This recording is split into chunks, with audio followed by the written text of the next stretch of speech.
बिस्मिल्लाहिर्रहमानिर्रहीम। अस्सलाम वालेकुम डियर स्टूडेंट्स, मैं हूं ताहिर महमूद राव। तो स्टूडेंट, आज हम पढ़ने जा रहे हैं lecture number 4 chapter number 1 chemistry 11। तो लास्ट टाइम हमने लेक्चर नंबर 3 में कवर किया था टॉपिक मॉलिक्यूल। आफ्टर दैट आज जो हमारा टॉपिक है वह आयन के बारे में। तो स्टूडेंट, आयन क्या होता है देखते हैं डेफिनेशन। दो species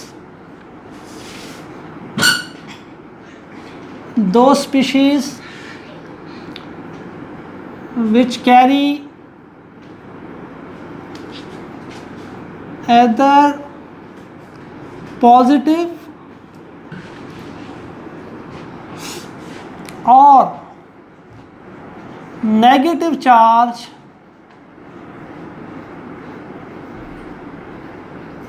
are called ions।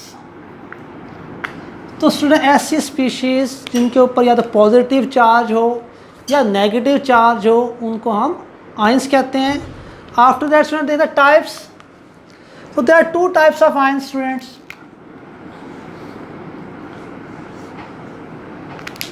Number 1 positive ions,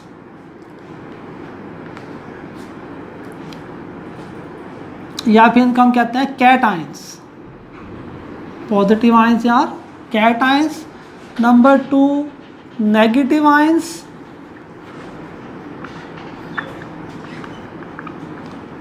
या हम इनको कह सकते हैं एन आयंस। तो student, there are 2 types of ions. Positive ions, they are also called cations, and negative ions and they are called anions. तो student, इनको हम कैट आयंस और एन आयंस क्यों कहते हैं? Why positive ions are called cations and why negative ions are called anions? तो इसकी वजह स्टूडेंट ये है कि आपने प्रीवियस क्लासेस में पढ़ा होगा 9th में इलेक्ट्रोलाइटिक सेल के बारे में। So this is the construction of an electrolytic cell. तो उसमें आपने पढ़ा एक एनोड होता है और एक कैथोड। तो both anode and cathode dipped in a solution of an electrolyte, and both of these electrodes, anode and cathode, are connected to a battery। तो बैटरी के साथ 2 टर्मिनल्स होते हैं, एक नेगेटिव टर्मिनल, एक पॉजिटिव टर्मिनल। तो जो इलेक्ट्रोड बैटरी के पॉजिटिव टर्मिनल से अटैच होता है, कनेक्टेड होता है, उस पे पॉजिटिव चार्ज होता है और उस टर्मिनल को हम क्या कहते हैं student? Anode. Anode carry positive charge. और जो दूसरा इलेक्ट्रोड है, it is connected to the negative terminal of the battery. तो इसके ऊपर नेगेटिव चार्ज आता है और इसको हम कहते हैं कैथोड। तो it is construction of electrolytic cell, anode, cathode, solution of an electrolyte and battery. तो स्टूडेंट, जो हम सारा सॉल्यूशन ऑफ इलेक्ट्रोलाइट होता है उसमें पॉजिटिव आयंस होते हैं और नेगेटिव आयंस होते हैं। For example, our solution of electrolyte is brine और सॉल्यूशन ऑफ NaCl। तो अगर ब्राइन होगा हमारा solution of electrolyte molten form में, सॉरी, या मोल्टन NaCl हो, या फिर ब्राइन हो, brine concentrated solution of NaCl। तो जो भी हमारा होगा हमारे पास सॉल्यूशन ऑफ इलेक्ट्रोलाइट, उसमें स्टूडेंट 2 तरह के आयंस होते हैं, positive ions and negative ions. Solution of electrolyte consist of positive ions and negative ions.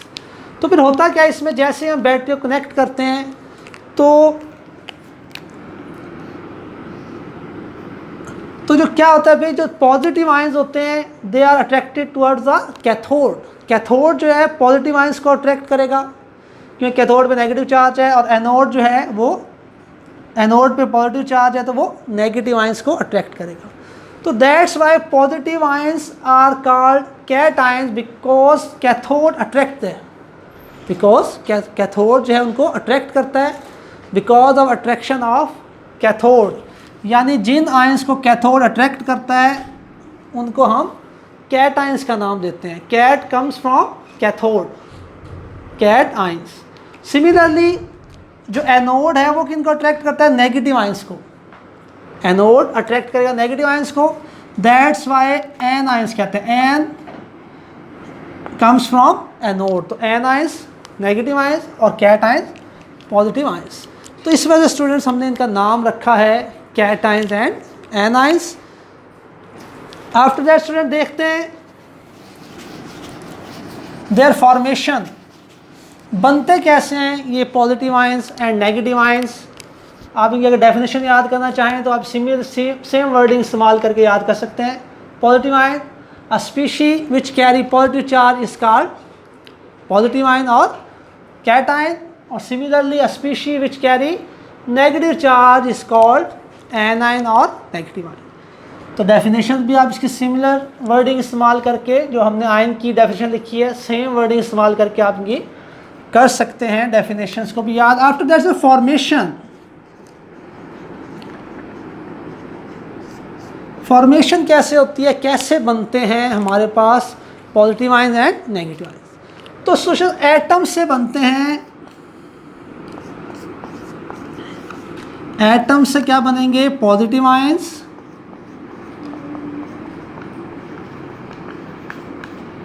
And negative ions.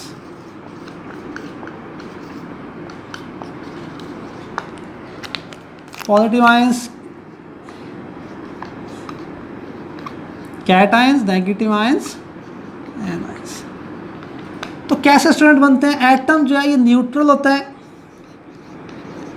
Atom is a neutral species. तो एटम जो है न्यूट्रल है, तो एटम के पास स्टूडेंट जितने प्रोटॉन्स होते हैं उतने ही इलेक्ट्रॉन्स होते हैं, उतने ही इलेक्ट्रॉन्स होते हैं। तो जब कोई एटम एक इलेक्ट्रॉन को लूज़ करेगा या एक से ज़्यादा इलेक्ट्रॉन्स को लूज़ करेगा, तो जब वो एटम इलेक्ट्रॉन्स को लूज़ कर देगा तो उस एटम पे फिर चार्ज क्या आ जाएगा, पॉजिटिव आयन बन जाएगा, वो कैटायन बन जाएगा। वजह क्या है, वजह ये है कि अब उसके पास इलेक्ट्रॉन्स कम हो जाएंगे जब इलेक्ट्रॉन्स को लूज़ कर देगा। पहले क्या थे, प्रोटॉन, एटम की क्या सिचुएशन थी, प्रोटॉन और इलेक्ट्रॉन्स की तादाद बराबर थी। तो जब वो पॉजिटिव आयन में कन्वर्ट हुआ तो उसने क्या किया, लूज़ किया एक इलेक्ट्रॉन को या एक से ज़्यादा इलेक्ट्रॉन्स को। तो after that it converted into positive ion, because अब इलेक्ट्रॉन्स कम हो गए, उसके पास प्रोटॉन्स ज़्यादा हो गए। तो प्रोटॉन ज़्यादा होने से प्रोटॉन पे पॉजिटिव चार्ज होता है, तो वो पॉजिटिव आयन में कन्वर्ट हो जाएगा। फॉर एग्जांपल स्टूडेंट देखते हैं, हमारे पास है मैग्नीशियम। अब मैग्नीशियम जो है ये एटम है, मैग्नीशियम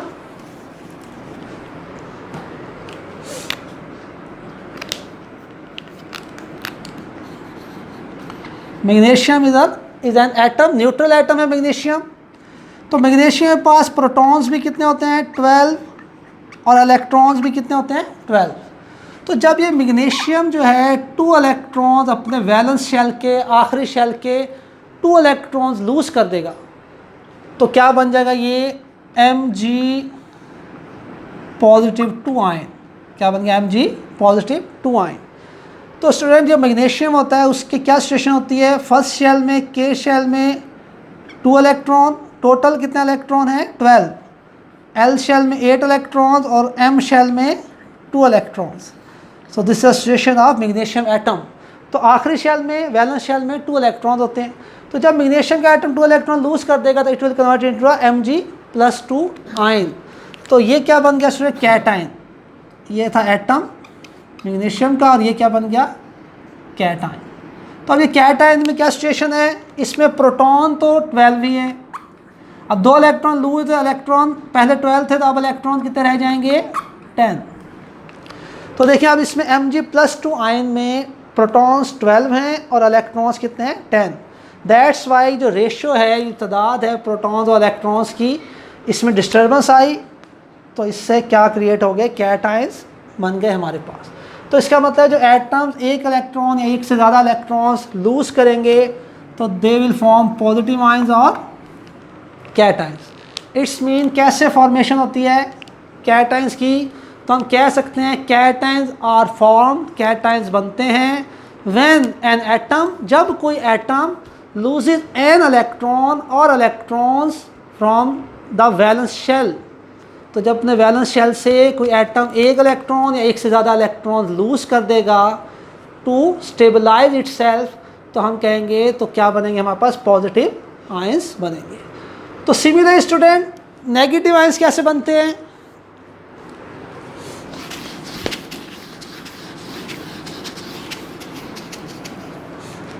नेगेटिव आयंस बनते हैं जो एटम हो और वो क्या करे, गेन करे इलेक्ट्रॉन या इलेक्ट्रॉन्स, तो क्या बन जाते हैं हमारे पास नेगेटिव आयंस और एनायंस बनेंगे। तो ये भी सिमिलर सिचुएशन है स्टूडेंट कि जब वो एटम था, कोई एटम होता है न्यूट्रल, तो उसके बाद प्रोटॉन और इलेक्ट्रॉन्स की तादाद जो होती है सेम होती है, लेकिन जब वो इलेक्ट्रॉन्स को गेन करेगा एक इलेक्ट्रॉन या ज़्यादा इलेक्ट्रॉन्स को, तो हमारे पास इलेक्ट्रॉन्स की तादाद ज़्यादा हो जाएगी, प्रोटॉन्स की तादाद कम रह जाएगी। दैट्स वाई उस एटम के ऊपर नेगेटिव चार्ज क्रिएट हो जाएगा। For example students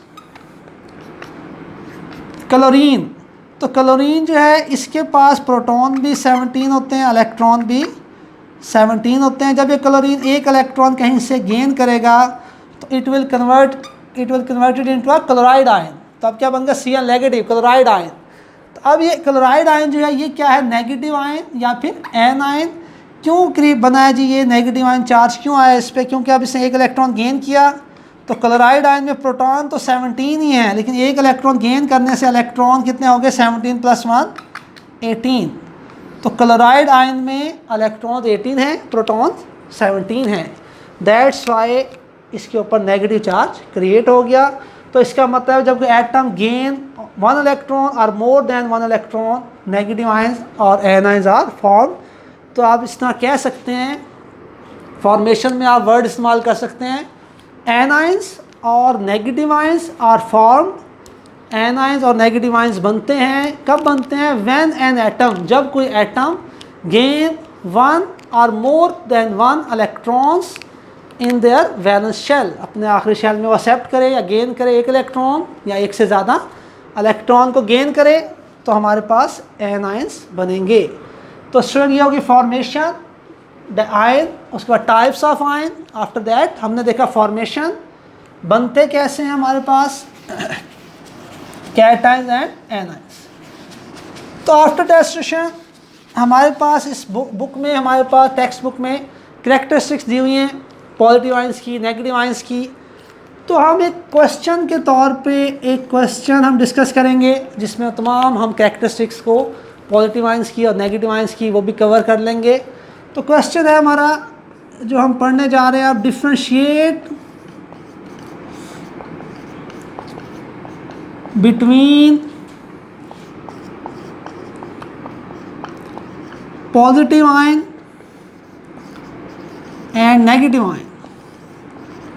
differentiate between positive ion and negative ion, ये क्वेश्चन हम डिस्कस करने जा रहे हैं स्टूडेंट्स। तो इसमें सारी कैरेक्टरिस्टिक्स आ जाएंगी। तो ये हमारे पास क्वेश्चन है, पॉजिटिव आयंस कैटायंस भी कहते हैं, नेगेटिव आयंस एनायंस। तो first point student, when atoms loses 1 और मोर इलेक्ट्रॉन्स, जब कोई एटम एक या एक से ज़्यादा इलेक्ट्रॉन्स को लूज करेगा, पॉजिटिव आयंस और फॉर्म, तो हमारे पास पॉजिटिव आयंस बनेंगे। अभी हमने डिस्कस किया फॉर्मेशन में। तो फॉर एग्जांपल एक जनरल एग्जांपल है ए, जब वो एक इलेक्ट्रॉन लूज कर देगा it will converted into A positive. तो A positive is a cation.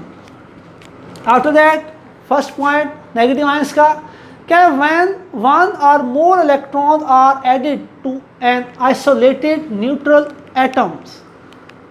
तो क्या है, जब एक या एक से ज़्यादा इलेक्ट्रॉन्स को हम ऐड करते हैं, एक या एक से ज़्यादा इलेक्ट्रॉन्स को हम ऐड करते हैं, किसके अंदर ऐड करते हैं? आइसोलेटेड न्यूट्रल एटम के अंदर। आइसोलेटेड का मतलब होता है अलग थलग, यानी सिंगल, अकेला, अलग थलग neutral atom. Anions are form, तो क्या बनते हैं? एनायंस बनते हैं, यानी सिंगल न्यूट्रल एटम के अंदर हम ऐड करेंगे एक या एक से ज़्यादा इलेक्ट्रॉन। तो एग्जांपल, जनरल एग्जांपल बी, कोई है एटम, एक इलेक्ट्रॉन अगर वो गेन करेगा तो it will converted into be negative ion anion.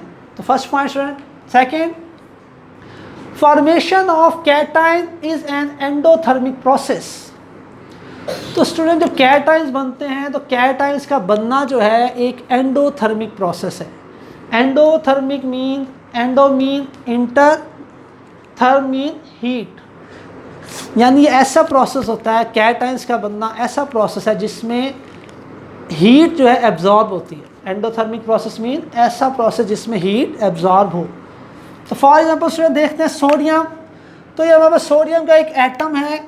अगर ये सोडियम का एटम एक इलेक्ट्रॉन लूज कर दे तो क्या बनेगा, Na पॉजिटिव कैटायन। तो कितनी हीट जो है वो एब्जॉर्ब होगी, delta H plus 496 kilo joule पर मोल। इतनी जो है हीट स्टूडेंट्स एब्जॉर्ब होगी, तब एक इलेक्ट्रॉन लूज होगा सोडियम के एटम से और सोडियम कैटायन बनेगा। तो उसका उलट होगा बिल्कुल नेगेटिव आयंस में। Formation of anion is an exothermic process. तो स्टूडेंट वो क्या है, एनाइंस का बनना एक एक्सोथर्मिक प्रोसेस है। Exo mean out, therm mean heat, यानी हीट आउट होगी, हीट यानी रिलीज़ होगी। तो ऐसा प्रोसेस जिसमें हीट रिलीज़ हो, इमिट हो, खारिज हो, उसे हम कहते हैं एक्सोथर्मिक प्रोसेस। तो formation of anion is an exothermic process. तो इसकी एग्जांपल स्टूडेंट ऑक्सीजन है। अब ऑक्सीजन अगर एक इलेक्ट्रॉन गेन करेगा तो ये क्या बन गया, O नेगेटिव आयन। तो इसको कितनी हीट जो है वो रिलीज़ होगी, delta H minus 141 kilo joule पर मोल। तो it's mean formation of anion is an exothermic process. A9 का बनना एक एक्सोथर्मिक प्रोसेस है जिसमें हीट रिलीज़ होती है हमारे पास। तो स्टूडेंट इस पॉइंट से इसके एक बड़ा इंटरेस्टिंग क्वेश्चन बनता है। तो जो फॉर्मेशन है यूनिनेगेटिव आयन, तो formation of uninegative ion is an exothermic process, while the formation of dinegative ion is an endothermic process। इसकी क्या वजह स्टूडेंट, ऐसा क्यों होता है? फॉर एग्जांपल हम देखते हैं, जैसे यही रिएक्शन जो हमने देखा। तो इसमें स्टूडेंट देखिए ऑक्सीजन है, ऑक्सीजन के फर्स्ट शेल में, के शेल में 2 इलेक्ट्रॉन्स होते हैं और एल शेल में 6 इलेक्ट्रॉन होते हैं। तो ऑक्सीजन का एटॉमिक नंबर हमारे पास होता है 8 is the atomic number of oxygen. तो ऑक्सीजन को 2 इलेक्ट्रॉन्स चाहिए होते हैं अपने आप को स्टेबल करने के लिए, अपने ऑक्टेट को कंप्लीट करने के लिए। तो ऑक्सीजन जब एक इलेक्ट्रॉन गेन करेगा तो क्या बनेगा, O नेगेटिव आयन। तो अब कितनी हीट जो है होगी release, delta H is equal to minus 141 kilo joule पर मोल। तो इसका मतलब है यूनि नेगेटिव आयन बना है। ये एटम था, इस एटम ने एक इलेक्ट्रॉन गेन किया तो ये क्या बन गया, यूनि नेगेटिव आयन। तो student formation of uninegative ion is an exothermic process.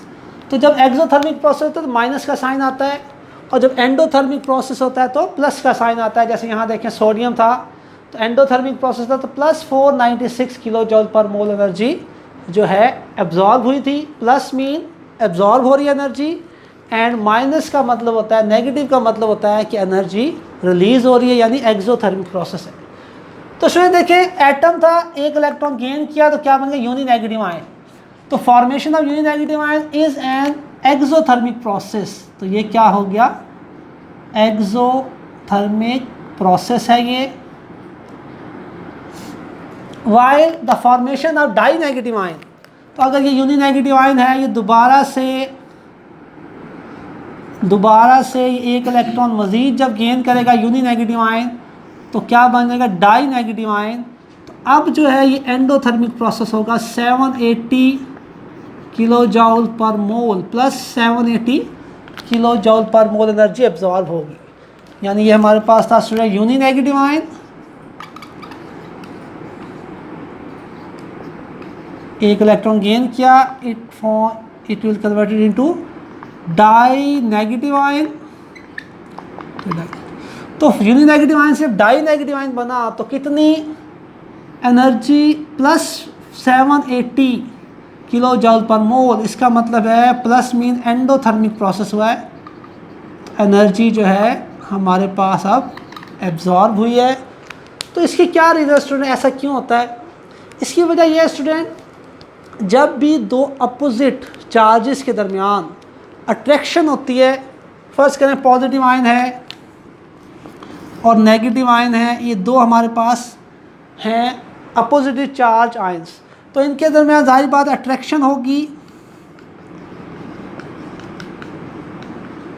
तो जब भी अट्रैक्शन होती है अपोजिट चार्ज आयंस के दरमियान, तो एनर्जी क्या होती है? रिलीज़, इमिट होती है एनर्जी, रिलीज़ होती है।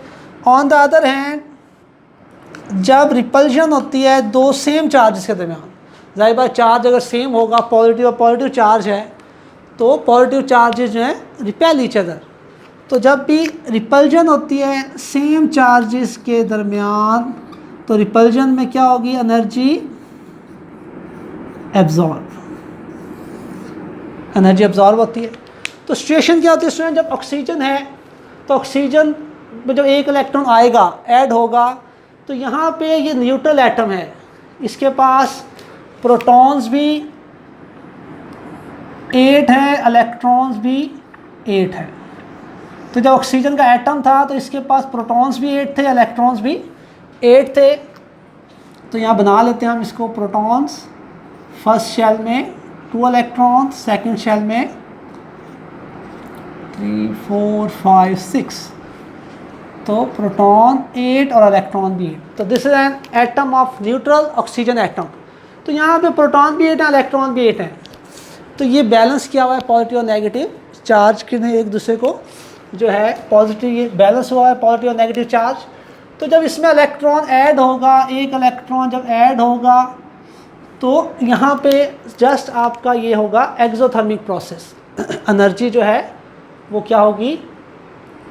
एनर्जी जो है रिलीज़ होगी। वजह क्या है? जब भी एटम ऐड होता है तो एनर्जी क्या होती है? रिलीज़ होती है। तो जब ये आपका यूनि नेगेटिव आयन बन जाएगा, तो यूनि नेगेटिव आयन बनने के बाद क्या होगा? इसके पास इलेक्ट्रॉन्स की तादाद ज़्यादा हो जाएगी और प्रोटॉन्स की तादाद कम हो जाएगी। तो इलेक्ट्रॉन्स की तादाद जब ज़्यादा होगी तो इनकमिंग जो इलेक्ट्रॉन आएगा, जो एक और इलेक्ट्रॉन आना चाहेगा, दूसरा इलेक्ट्रॉन, तो फिर जो न्यूक्लियर चार्ज है, प्रोटॉन्स तो कम हो गए, इलेक्ट्रॉन ज़्यादा हो गए, तो न्यूक्लियर चार्ज कम हो गया, इलेक्ट्रॉन्स जो हैं फिर रिपेल करेंगे उसको, आने वाले इलेक्ट्रॉन को। देखते हैं सिचुएशन। तो आप देखेंगे तो यूनि नेगेटिव आयन बन गया, यहाँ तो जस्ट क्या होगी? Delta H minus 141 kilo joule पर मोल, एक्सोथर्मिक प्रोसेस होगा और यूनि नेगेटिव आयन बन गया। आफ्टर दैट अब ये यूनि नेगेटिव आयन बन गया है, तो अब यूनि नेगेटिव आयन में क्या सिचुएशन हुई है? प्रोटॉन 8 ही हैं, इलेक्ट्रॉन हमारे पास कितने हो गए? 9, 1 3 4 5 6 7 8 9। तो अब देखिए इलेक्ट्रॉन ज़्यादा हैं और प्रोटॉन्स जो हैं वो कम हैं। तो अब जब सेकंड इलेक्ट्रॉन ऐड होना चाहेगा, तो नाउ अब न्यूक्लियर चार्ज जो है कम है इसके पास, क्योंकि न्यूक्लियस में प्रोटॉन्स कम हैं और इलेक्ट्रॉन्स अब ज़्यादा हो गए। तो इलेक्ट्रॉन्स ज़्यादा हो गए तो electrons are more powerful than protons nucleus. तो न्यूक्लियस के न्यूक्लियर चार्ज अब कम हो गया है और इलेक्ट्रॉन्स की स्ट्रेंथ अब ज़्यादा हो गई है। तो इलेक्ट्रॉन्स पे नेगेटिव चार्ज है, इलेक्ट्रॉन जो आ रहा है इसके ऊपर भी नेगेटिव चार्ज है, इलेक्ट्रॉन्स पे नेगेटिव चार्ज है। दैट्स वाई ये इसको रिपेल करेंगे, रिपल्जन होगी। तो जो आने वाला इलेक्ट्रॉन है उसको ये इलेक्ट्रॉन रिपेल करेंगे, क्योंकि अब इलेक्ट्रॉन ज़्यादा है, प्रोटॉन्स कम है। तो इसी वजह से रिपल्जन की वजह से due to the repulsion between the uninegative electrons and incoming electrons, तो एनर्जी फिर हमें मज़ीद देनी पड़ेगी, एब्जॉर्ब होगी एनर्जी, फिर हमें एनर्जी प्रोवाइड करनी होगी खुद से। तो फिर कहीं जाके ये इलेक्ट्रॉन्स ऐड होगा, दूसरा इलेक्ट्रॉन। तो पहला इलेक्ट्रॉन ऐड होना आसान है, आराम से ऐड हो जाएगा, क्योंकि न्यूट्रल एटम है। तो अट्रैक्शन है न्यूक्लियस की, आने वाले इलेक्ट्रॉन के लिए न्यूक्लियस की अट्रैक्शन है, क्योंकि न्यूक्लियस क्या है? न्यूक्लियर चार्ज ज़्यादा है। जब एक इलेक्ट्रॉन ऐड हो गया तो इलेक्ट्रॉन ज़्यादा हो गए, प्रोटॉन्स कम रह गए। तो ये यूनि नेगेटिव आयन की सिचुएशन है। तो अब जो है हमारे पास न्यूक्लियर चार्ज कम हो गया, इलेक्ट्रॉन ज़्यादा हो गए। तो दैट्स वाई सेकंड इलेक्ट्रॉन को ऐड करना मुश्किल है। तो इसलिए हमें खुद से एनर्जी देनी पड़ेगी। एनर्जी देंगे डाई नेगेटिव आयन बनाने के लिए, तो ऑक्सीजन के केस में कितनी देनी पड़ती है, प्लस 780 किलो जॉल पर mole. That's why it is an endothermic process. तो इसका मतलब student, formation of uni negative ion is an exothermic process while the formation of die negative ion is an endothermic process. तो इसमें सारा है nuclear charge का है इसमें रोल, कि न्यूक्लियर चार्ज का क्या रोल है, और वो कम हो जाएगा तो फिर हमें मज़ीद एनर्जी एब्जॉर्ब करवानी पड़ेगी, खुद से एनर्जी देनी पड़ेगी, दूसरे इलेक्ट्रॉन को ऐड करवाना। तो ये शॉर्ट क्वेश्चन पूछा जा सकता है आपसे, why the formation of uni negative ion is exothermic process while the formation of die negative ion is an endothermic process. तो आप आंसर में मेन बात क्या लिखेंगे, मेन जो बात आंसर में लिखेंगे आप, formation of die negative ion is an endothermic process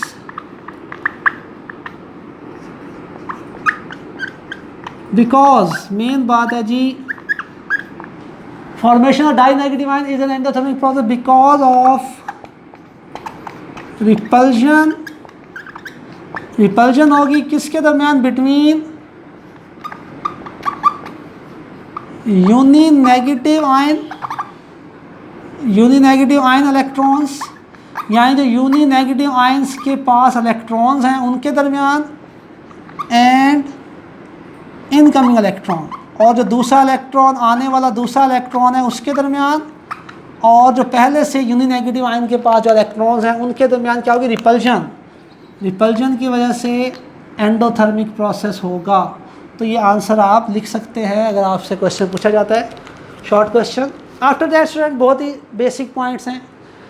third point, the loss of electron to form cation is oxidation process. Cation का बनना एक ऑक्सीडेशन प्रोसेस है। जैसे ऑक्सीडेशन क्या होता है, oxidation mean loss of electron is called oxidation. तो जाहिर बात है एटम जब इलेक्ट्रॉन लूज करता है तो कैटायंस बनते हैं। तो आपने पढ़ा है प्रीवियस क्वेश्चन में, loss of electron is called oxidation. It's mean cations का बनना ऑक्सीडेशन प्रोसेस है। द गेन ऑफ इलेक्ट्रॉन और electron to form anion is a reduction process. और जब गेन ऑफ इलेक्ट्रॉन हो या ज़्यादा इलेक्ट्रॉन्स हो तो वो एनायन बनते हैं और वो एक रिडक्शन प्रोसेस है। ये भी आपने पढ़ा हुआ है, gain of electron is called reduction. Gain of electron is called reduction. Example लिख देंगे सिंपल सी। After that size of cation is smaller than its parent atom. तो कह रहे कैटायन का जो साइज होता है वो अपने पेरेंट एटम से, जिससे कैटायन बनता है वो पेरेंट एटम है, यानी जिस एटम से कैटायन बनता है कैटायन का साइज जो स्मॉलर होता है अपने पेरेंट एटम से। For example sodium, student sodium है तो सोडियम का साइज़ कितना है 186 पिकोमीटर। तो जब सोडियम एक इलेक्ट्रॉन लूज कर देगा तो क्या बन जाएगा, एन ए पॉजिटिव कैटायन, तो इसका साइज़ कितना रह जाएगा 95 पिकोमीटर। तो इसकी वजह सिचुएशन यही है कि जब ये एटम न्यूट्रल था सोडियम तो इसके पास प्रोटॉन भी 11 थे और इसके पास इलेक्ट्रॉन भी 11। फर्स्ट शेल में 2 इलेक्ट्रॉन, सेकंड शेल में 8 और लास्ट शेल में 1 इलेक्ट्रॉन। तो ये सिचुएशन थी जब सोडियम एटम था तो 186 पिकोमीटर इसका साइज़ था। तो जब ये एक इलेक्ट्रॉन लूज करेगा तो Na पॉजिटिव बनेगा कैटायन, तो एक तो ये इलेक्ट्रॉन चला जाएगा तो ये शेल ही ख़त्म हो जाएगा। तो शेल ख़त्म होने से साइज़ का कम हो जाएगा। तो दूसरी बात, प्रोटॉन्स 11 ही होंगे, इलेक्ट्रॉन्स 10 रह जाएंगे, जिसकी वजह से प्रोटॉन ज़्यादा होने की वजह से न्यूक्लियस का न्यूक्लियर चार्ज बढ़ जाएगा और न्यूक्लियस का न्यूक्लियर चार्ज बढ़ने की वजह से वो बाकी रिमेनिंग इलेक्ट्रॉन्स हैं उनको मोर स्ट्रांगली ज़्यादा मजबूती से अट्रैक्ट करेगा। दैट्स वाई उसका साइज़ जो है कॉन्ट्रैक्ट हो जाएगा, साइज़ जो है रिड्यूस हो जाएगा। तो क्या सिचुएशन होगी, Na पॉजिटिव आयन में प्रोटॉन्स तो 11 ही होंगे न्यूक्लियस में, लेकिन इलेक्ट्रॉन्स फर्स्ट शेल में 2 इलेक्ट्रॉन्स एंड सेकंड शेल में हमारे पास कितने हो जाएंगे 8 इलेक्ट्रॉन्स। तो ये सिचुएशन हो जाएगी। तो इसमें देखें पूरा शेल ही कम हो गया, शेल कम होने से साइज़ कम हो गया, दूसरा न्यूक्लियर चार्ज बढ़ने से साइज़ कम हो गया। तो साइज़ कितना रह गया Na पॉजिटिव का 95 पिकोमीटर। तो बिल्कुल उसका उलट कॉन्सेप्ट है इसके एनाइन में। The size of anion is greater than its parent atom. जो एनाइंस होते हैं उनका जो साइज़ है वो पेरेंट एटम से जो है ज़्यादा हो जाता है, ठीक है, पेरेंट एटम जिससे बनता है एनाइन। तो देखिए एग्जांपल, क्लोरीन Cl99 पिकोमीटर, जब एक इलेक्ट्रॉन गेन कर लेगा तो कितना हो जाएगा 181 पिकोमीटर।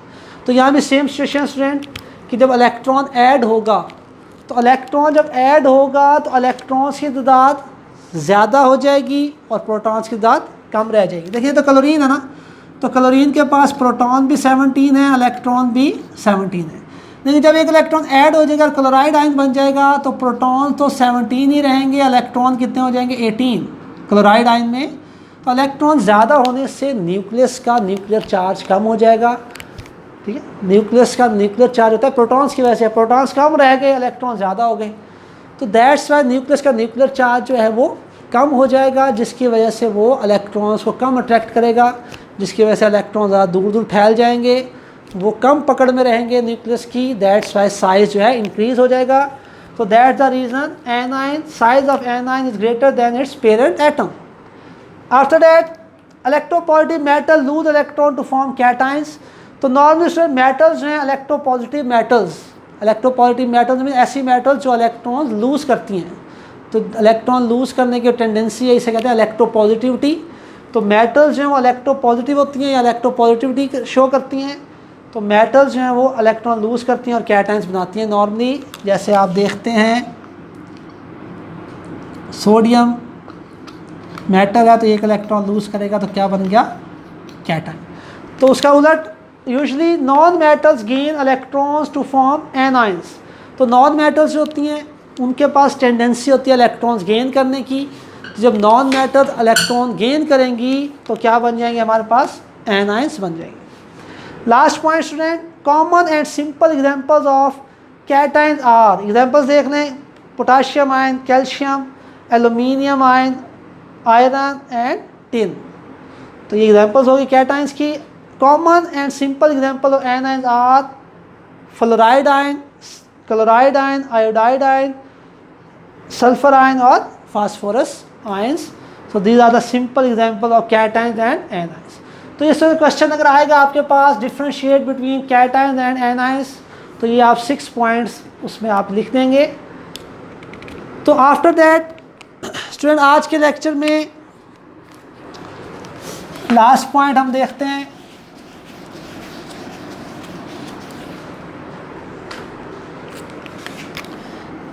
सो पॉली एटॉमिक आयंस क्या होते हैं? पॉली एटॉमिक आयंस या हम इनको रेडिकल्स भी कह सकते हैं। पॉली एटॉमिक आयंस या हम इनको रेडिकल्स भी कह सकते हैं। तो ये क्या होते हैं students? These are the positive और negative ions which consists of group of atoms.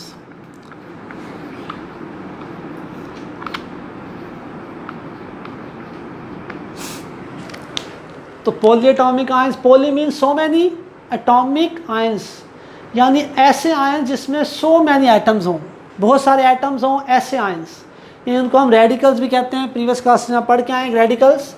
तो definition, these are the positive और नेगेटिव आयंस। तो पॉलीएटॉमिक आयंस पॉजिटिव आयंस भी हो सकते हैं, नेगेटिव आयंस भी हो सकते हैं, which consist of group of atoms, और इनके अंदर ग्रुप ऑफ एटम्स यानी बहुत सारे एटम्स इन्वॉल्व होते हैं।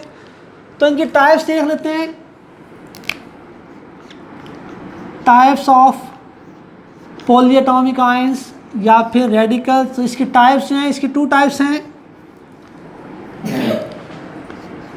Positive polyatomic ions and negative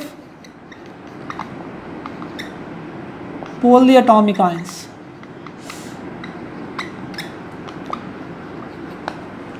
तो पॉजिटिव पॉलीएटॉमिक आयन तो ये जो है बहुत कम होते हैं, less abundant, than negative polyatomic ions. Negative polyatomic ions are more abundant. तो पॉजिटिव पॉलीएटॉमिक आयंस में स्टूडेंट जैसे NH4 पॉजिटिव, H3O पॉजिटिव, या फिर होता है कार्बोकैटायंस, या ऑर्गेनिक केमिस्ट्री आप पढ़ेंगे कार्बोकैटायंस, तो ये भी हम आपके पास क्या है पॉजिटिव पॉलीएटॉमिक आयंस। और जो नेगेटिव पॉलीएटॉमिक आयंस होते हैं यानी नेगेटिव रेडिकल्स, ये बहुत ज़्यादा मिकदार में होते हैं। पॉजिटिव रेडिकल्स कम मिकदार में होते हैं, तो ये बहुत ज़्यादा होते हैं। For example OH negative hydroxide ion, carbonate ions, sulphate ions, phosphate ions, after that permanganate ion, dichromate ion, permanganate ion. तो all of these are negative polyatomic ions. तो there are two types of polyatomic ions और radicals. तो students ये था हमारा आज का lecture about ion, positive ion, negative ion, और बहुत अहम क्वेश्चन हमने इसमें कवर किया, what is the difference between positive and negative ion. और एट द लास्ट ये शॉर्ट क्वेश्चन पूछा जा सकता है कि व्हाट आर पॉलीएटॉमिक आयंस और रेडिकल्स, गिव एन एग्जांपल। तो स्टूडेंट ये था हमारा आज का लेक्चर। तो उम्मीद है आपको समझ आया होगा। तो इंशाल्लाह नेक्स्ट लेक्चर्स में मुलाकात होगी। तब तक के लिए अल्लाह हाफ़िज़।